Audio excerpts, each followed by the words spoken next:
படுத்துக்கொண்டே ஜெயிப்பேன் என்பது போல கடந்த காலங்களில் தனது படத்திற்கு செல்ஃப் ப்ரமோஷன் செய்து வந்தவர் பீஸ்ட் இயக்குனர் நெல்சன். ஆப்பு 10 இருந்து வரோம். எக்ஸ்கியூஸ் மீ, நல்லா இருந்தனா நாசமாயிட்டேன். சீசன் 2 கவர் ஸ்டோரி பண்ண வந்திருக்கோம். சொல்லுங்க, மாடல் நம்பர் 1 இருந்தவங்கள மண்ணெண்ணெய் ஊத்தி கொளுத்தின மனோபலா மாதிரி ஆக்குனது யாரு? டாக்டர் பட வெற்றிக்கு பின்னர் அந்த மாதிரி எல்லாம் இருக்கிற சான்ஸ் இல்லையே. தோசைக்காக காத்திருந்தவரை பிடித்து டேஸ்டாக பீஸ்ட் எடுக்க சொன்னது குத்தமா என்று பணம் போட்டவர்களை கேட்க வைத்து விட்டார் நெல்சன். குருநாதா, என்ன குருநாதா உங்களுக்கு புது ஐட்டம் அறிஞ்சிருக்காங்க? எங்க திரும்புங்க. கர்ம கர்மா என்ன இப்படி நாறுது? மகனை பிரிந்து வாழும் விஜயின் தந்தை S.A. சந்திரசேகர் கூட பீஸ்ட் படத்தில் நெல்சனை காணவில்லை என்று கலாய்க்கும் நிலைக்கு தள்ளப்பட்டுள்ளார்.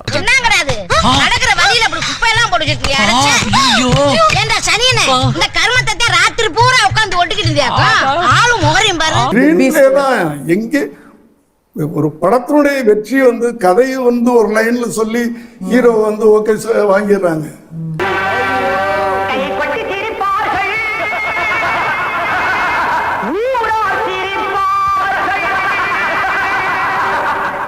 நான் படம் பார்த்த வரைக்கும் அந்த படத்துல ஒரு மியூசிக் டைரக்டர் இருக்கார், ஒரு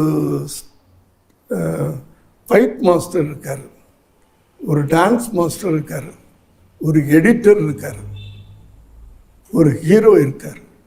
இத்தனை பேர் இருக்காங்க. டைரக்டர் இல்ல. No comments, simply wired.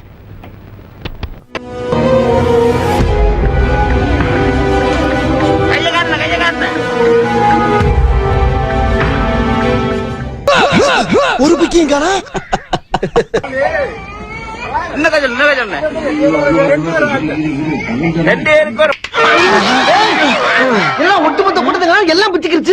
Beast வெளியாகி திரை ரசிகர்களால் ரோஸ்ட் செய்யப்பட்ட நிலையில்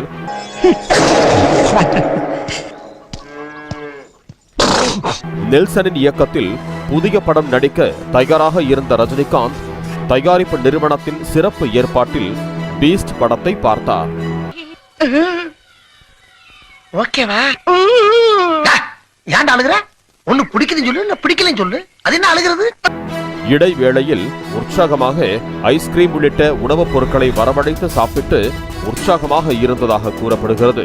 ஆஹா, சூனா போனா ஒவ்வொருத்தருக்கு வேகத்தை பார்த்தோம்னா அவன் அருமை வறுமைக்கு ஆபத்து வந்துடும் போல் இருக்கடா. ரொம்ப கவனமா டீல் பண்ணி ஆட்டத்தை கலைச்சிடுறாசா. பின்னர் படம் முடிந்து அரை மணி நேரம் கடந்த பின்னரும் தியேட்டரை விட்டு வெளியே வராமல் அமைதியாக இருந்த ரஜினிகாந்திடம் அவரது உறவினர் ஒருவர் சென்று பேச்சு கொடுத்து வெளியே அழைத்து வந்துள்ளார்.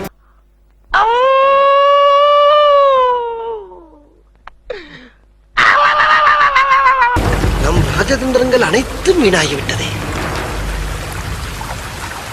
இன்னும் பயிற்சி வேண்டுமோ?